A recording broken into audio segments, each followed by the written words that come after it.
साझे से नाच देखे गईला बारात में भल बड़ा है हर छोड़ी राहत में।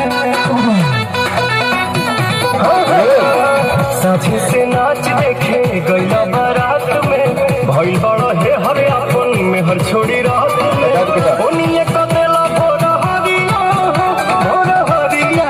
हो कदोनी देख के तू आइला तो कइला मीठा मीठा बातें कमरिया हो। कदोनी देख के तू आइला तो कइला मीठा मीठा बातें कमरिया हो।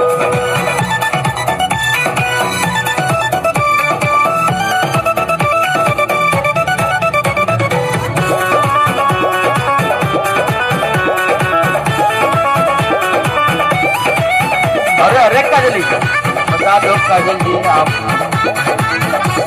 आ रहा है आपका मर्द हार जोड़ते हुए। बालो न होश में मतों तू जोश में लागे न दे ये राजा जी की काम जग दे बका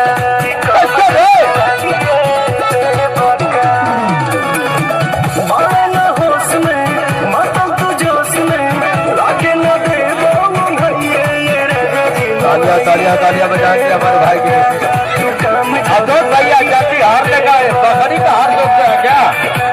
जल्दी के बढ़िया हो के बढ़िया पगला तू आइला तो कइला मीठा मीठा बातें कमरिया हो।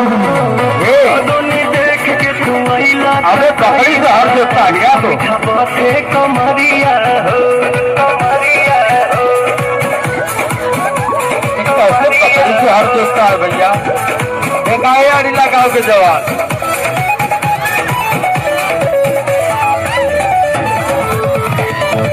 हमारे अब्दुल जख्मी के आबू रानी लक्ष्मी बाई की तरह निकालना है क्या? आगे रोज में अंतर मिजाज में धैलो न दम तो निकाल